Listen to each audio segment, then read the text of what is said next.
Hi everyone, I'm Melisa Uchida, And I'm Dagmar Bowman. and we're here from Yoga Masters Academy. And today we are talking about yoga as a path and a process to self-discovery. Because in the Bhagavad Gita, we know that yoga is the journey of the self, through the self, to the self. Yoga for me has been one of the most transformative journeys. Just from the time I started practicing, which was almost 30 years ago, to now, it's really been with me, helping me to learn and discover who I really am all the time on the mat, and then helps us to learn who we are off the mat. And recognizing with a sense of awareness that and acceptance that we are a work in progress and that we're continuously being asked to become better at being a kind, loving, happy, joyful human. Yeah, with yoga, we get to. I remember when I first started practicing and rushing and rushing and rushing to the studio and being like, get out of my way, I'm going to be late to class. And especially if you're at a place you have to look for parking. And I remember being so full of me. It was all about me and my yoga practice. And through the years, going, oh, wait a second, there's stillness. Wait a second, there's community. Wait a second, I am not this body. I am not this body.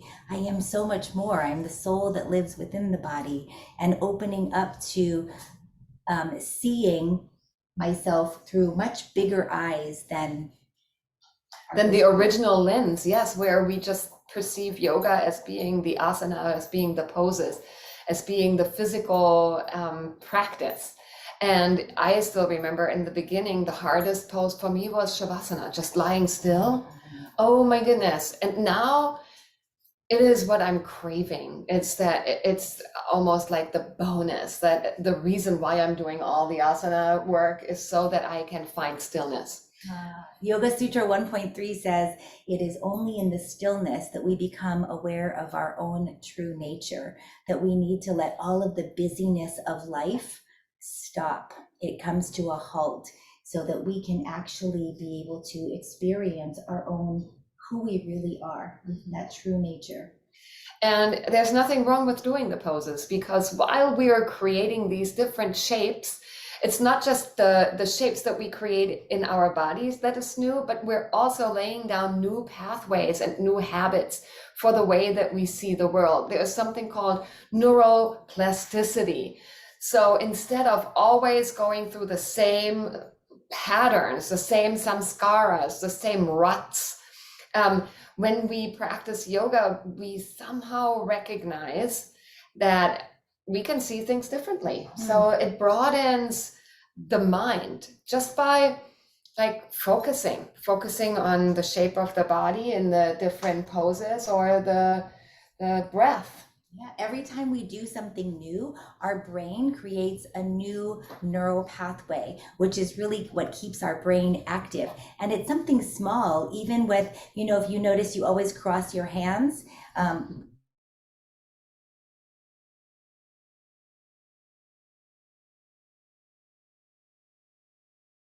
Notice these patterns in our bodies. That I like to lead classes too, starting with the left side, because so many classes go right side first.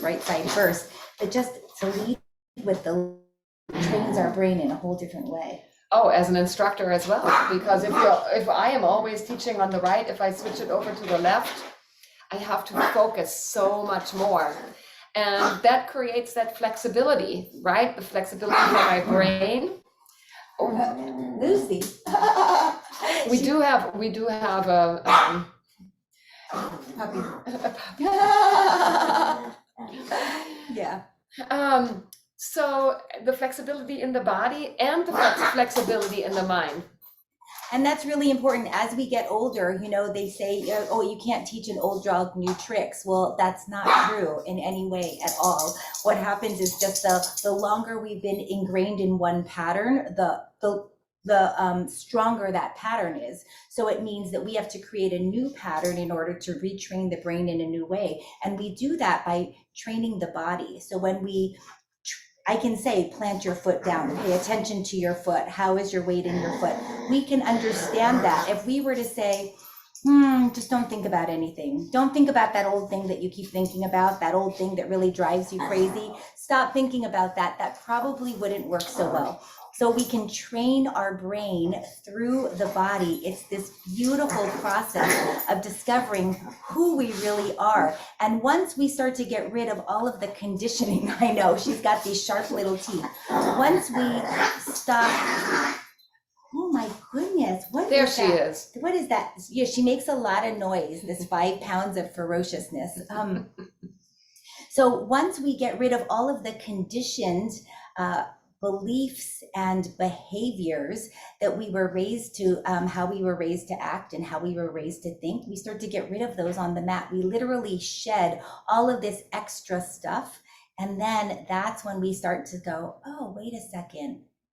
I am not that. I am not that. I am not that. And it allows us to know that we are not this perfect cookie cutter type of, Barbie. Yeah. There are a lot of us that really used to believe that perfection, we were trying to go for some kind of perfection, and that doesn't exist. Instead, we learn to be perfectly imperfect. And we know that because Iyengar was right. He said, practice, practice, practice, and all is coming. Is coming.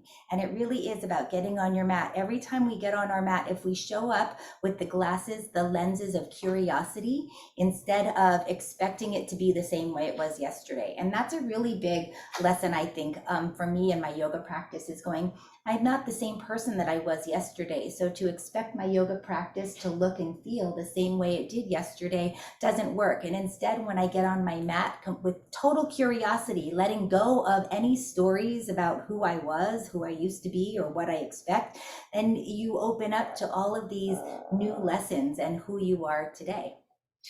And that's what we have for you today in terms of self-discovery. And now we have to take the dog for a walk. Thanks for being here. See ya. Bye.